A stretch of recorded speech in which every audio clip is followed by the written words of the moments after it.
Good morning, friends. Thank y'all for clicking on this video and choosing to spend a day with me for some fall homemaking, some fall recipes, and just spending the day together. We are jumping into making all things apples in this video. We just got a huge pickup from an orchard of apples, 4 large boxes of apples. So I've been working through apples the last week. So you're seeing the last box in this video today. So we're starting out by fermenting an apple cake. So this is one of those recipes where you weigh out the ingredients. And a lot of times I don't measure ingredients, but with cakes, I do measure ingredients because I have flopped many cupcakes by not actually measuring ingredients. So I do measure ingredients for cakes. And I do want to show you a trick for making brown sugar. So brown sugar is not something we buy readily because we can't find a cleaner version in our local grocery stores. I could order it in bulk, but I just haven't. So we take our sugar and add molasses. So brown sugar is just the white sugar before it is pulled from the molasses. So a lot of people think that brown sugar is healthier than white sugar. It's actually the exact same thing. The brown sugar just still has the molasses, so maybe you're getting a little more nutrition from the molasses and it's not as processed as the white sugar, but it's still the same exact thing. If you're ever run out of brown sugar, there's a little hack here. So this is a long fermented sourdough cake. Lots of cake recipes are sourdough discard recipes, meaning you aren't actually getting the benefits of the fermented sourdough grains, but this recipe is a fermented one. So you're just going to mix all the ingredients up, go ahead and put it in your cake pan and put it in the fridge for 12 hours up to overnight. So you're seeing me put these ingredients together about 7 o'clock in the morning, and I'm going to actually be baking the cake close to 5 or 6 that night. So it's going to get an almost full 12-hour fermentation. The last few times I've made this recipe, I did ferment it overnight, but the previous night I've completely forgot to get the cake fermenting. So we're doing it early in the morning here. So the cake's just going to sit in our fridge all day, getting those benefits of the sourdough starter, and we'll bake it tonight.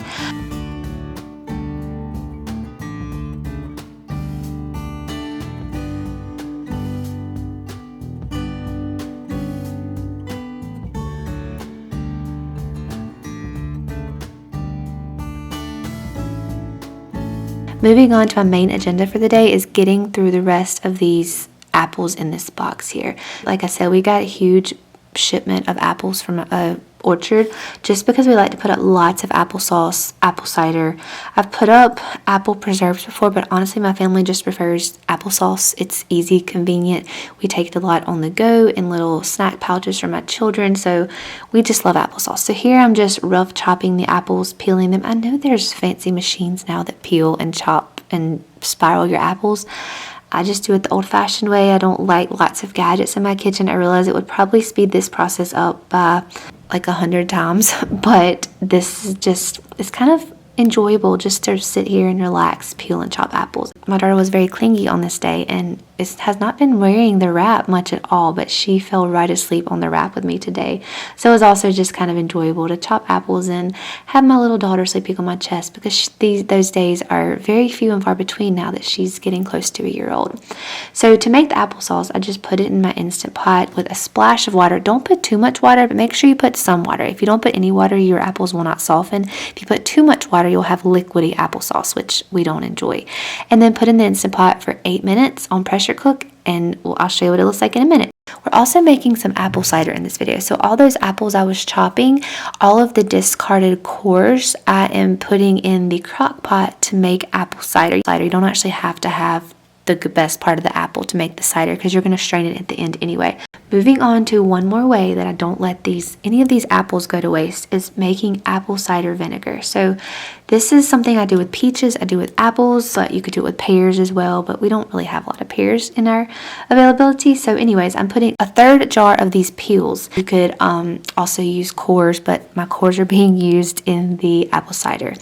And I'm going to add some sugar. So to get your measurement for this, I've done this several times, so I know what measurement I'll need. I'm going to end up adding 6 cups of water to this 1/2 gallon mason jar, so I'll need 6 tablespoons of sugar. It's 1 tablespoon of sugar per cup of water. So if you use a gallon mason jar, you'll have more than me as far as water and sugar. But don't fill your apples too full. You only want about 1/3 between a third and a halfway full of apple peels or apple scraps to make your vinegar. Add a splash of apple cider vinegar from a previous batch. That just jump starts your mother in the apple cider vinegar to form. If you don't have a previous batch of apple cider vinegar, you don't have to do this step. And the sugar is just going to create some chemistry in there, causing that mother to form in the apple cider vinegar. It's really cool to watch. It's really cool for my kids to watch, and we check it daily to watch the mother forming inside the apple cider vinegar. So you put it in my hutch for 2 weeks, and then in 2 weeks I'll strain it and then put it in my pantry for 6 months to let it settle and kind of ferment some more. So you see this, the 3 jars that I already did here on the right. I did these about a week and a half ago, and you already see the mother kind of at the bottom of that jar starting to form. I'm still rolling with the applesauce and apple cider. As I keep peeling cores, I just keep adding those to my crock pot throughout the day, and I just start multiple batches of applesauce. So you see here that first batch is done. It's very soft. I go in with my immersion blender and sort of puree it. If you want chunkier applesauce, you don't have to do this step, but we like it a little more smooth. So I'm pureeing it with my immersion blender. And at this point, I realized I was out of mason jars. I had regular mouth mason jars. I had plenty of those, but I didn't have regular mouth lids to can. And I had lots of wide mouth lids, but not enough jars. So I was in a predicament. So I texted my husband and I was like, can you bring me home some jars so I can finish canning these applesauce? So you're not actually going to see me canning today, but I have lots of videos where I'm canning on this channel. So I will link some of those below where you can actually see how a water bath can. I've also done this in the Instant Pot. So I just put these in my large stock pot and just let it sit on the stove until he got home. And then I'll just reheat this applesauce and then can it at that point. So you won't actually see me canning in this video, but again, I have many videos below. I will link if you want to see me actually canning. I think I actually showed you how I canned applesauce the previous year when we were doing the same exact, pretty much the same exact apple video here at the beginning of fall.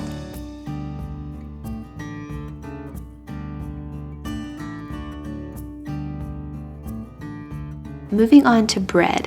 At this point in the fall, we eat a lot more bread in the fall and winter, so I'm typically making bread every 2 to 3 days now. So we are making a pumpkin loaf bread. I shared this recipe over on Instagram, and a beautiful pumpkin loaf. Unfortunately, I'm not going to be showing you as beautiful of a loaf today. We'll get to that in a minute, but if you want to see a beautiful version of this, here's the video I posted on Instagram a few weeks back. But I'm just taking my loaf that was shaped and prepared the day before and tying 4 strands of yarn. This is not the best string to use, by the way. They make special string for this so that the little hairs of the yarn don't stick to your bread, but we just pick them off as we eat. It kind of drives my husband crazy, but I pick them off the best I can and until I get the proper string to make this bread the right way. But you're going to section it off into 8 sections to make that pumpkin shape. Whenever this bread rises, it will puff up and rise and make that beautiful pumpkin shape, or as it did in my previous loaf. So a very interesting situation happened. The weekend before, we were hosting some friends for dinner, and I was planning to make meatloaf. Well, the morning I got up to make bread, this exact bread recipe, our oven was out. So we have been without an oven now for going on almost a week, and I'm having to use my little countertop portable microwave oven, which is an amazing oven. I absolutely love it. But none of my bread Dutch ovens will fit into this little tiny oven, so I'm having to use just a glass dish. This is not the optimal way to make bread because you're not able to put a lid on it and trap in the heat. I just didn't have a baking vessel small enough to fit in this oven to bake this bread. So you'll see when it comes out shortly that it's not the best loaf of bread that it could have been. Next, I'm moving on to make Nutri-Grain bars that my husband requested. We're coming up into hunting season, and many mornings, especially weekend mornings, he'll leave before I even wake up to get anything for breakfast for him. So I've been trying to think of what I could prepare for him to take on the go. So boiled eggs is very simple, things like that, jerky, but sort of something more with a little bit of energy to it. I'm trying to create a similar recipe to a Nutri-Grain bar. So I'm trying one out here today. I'll kind of let you know how it goes as we go through this video, but this is not a preferred recipe for us because number one, it's not fermented. The flour is just straight from the flour jar. It's not sprouted oats. We like to sprout our oats and soak them. It's not any of that. I'm just really testing out a recipe to see if my husband likes these for his hunting mornings. Spoiler alert, he did not love them, but my kids love them, but this is not something I would typically want to feed my children. Again, it's not fermented and the oats are not properly prepared. This was just a quick recipe I whipped up to try out for him. It also only makes 4, and it takes quite a bit of time to hand roll each of these pastry puffs and then stuff them with the filling, but they were actually pretty delicious. It just wasn't something he enjoyed enough for me to go to all the effort to make these for him, because I was gonna have to make probably, he would have ate 2 of these at a time, so this was going to be a lot of baking I would have to prepare, which I completely did not mind if he liked these. So we'll test out another granola breakfast bar recipe and see if we find one he likes, and if we do, I'll share it with y'all here. If you're looking for a quick make ahead breakfast, maybe for your kids or your husband, kind of the situation we are in. So this was a fun recipe to try out, but it's not a keeper for our house. Probably not one I'll be making again, but I would like to adapt it to a healthier version, maybe one that we all enjoy a little better.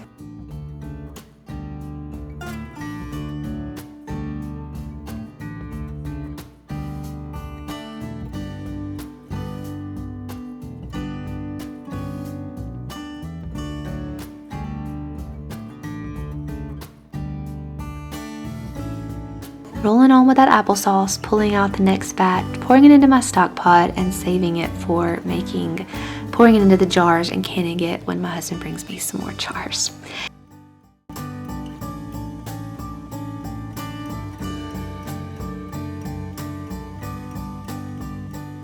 Here you see our pumpkin loaf. So it came out, it rose beautifully. It tried to puff up and make those beautiful pumpkin ridges, but it just couldn't do it in this baking vessel. It was a rectangular shape, not my typical circle baking Dutch oven, and it didn't have a lid on it to help it really trap in that heat to puff up and rise the bread. The whole point when you're making bread is to put the lid on top so that those first 20 minutes of baking, the bread will puff up and rise. Then you take the lid off for the last 15 or 20 minutes and brown the top of your bread. Well, I did not have a lid on this loaf, so as you see, it didn't puff up nice and beautifully, but it tasted just as good as it always does. So we needed bread for the weekend, so I went ahead and made this loaf, but it tasted phenomenal. Bread is bread. Sometimes bread is beautiful, sometimes bread is just delicious.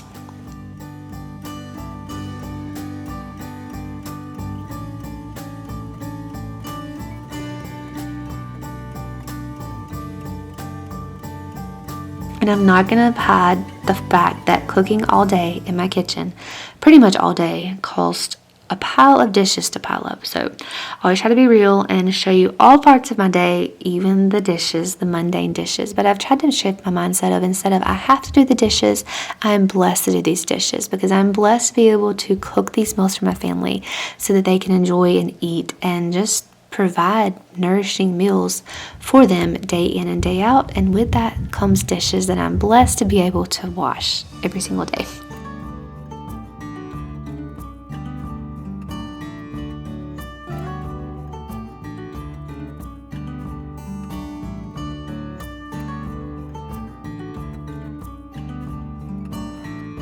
Okay, ending out this video, I'm going to show you all the apple cider that has been simmering in the crock pot all day long. So I just go in periodically and mash the apples down and kind of push more juice out of it, because we're not actually putting this through a cider press. We're having to kind of press out manually those juices. Then I'm just going to strain it. Here you're going to see some mess, but I'm straining it into a bowl, again pressing out some of those apples and letting it strain for 30 or 40 minutes before I come back and pour it up. So here is where I had a huge fail. I should have gotten a funnel. I should have held over a sink, but I was already in this area and I poured, and apple cider went everywhere. Cleaned it up, but I wasted probably 2 or 3 cups of apple cider in this process. Then I strain it one more time, pour it up, and we will drink some of this now, and then we'll also put some up in either mason jars. I'll leave some headspace at the top so I can freeze it in my freezer so we can have some throughout the rest of the season, or in Ziploc bags. I haven't actually started freezing it yet because I'm still working through making batches of apple cider. My children love this. They are drinking it almost as fast as I have been making it, so I don't actually know how much we'll have to put up for later in the season. And then the cake that we made this morning, I have now baked it, and I'm going to have a quick slice here before bed with a cup of apple cider, just ending out this early fall day It's early fall here in Mississippi. It's still warm outside. We're still in the 80s, but that's a relief here for us in Mississippi. So we're enjoying these cooler-ish days with all things apple. So leave me your favorite apple recipe down below. I would love to try out a new apple recipe, and I will see y'all in a future video.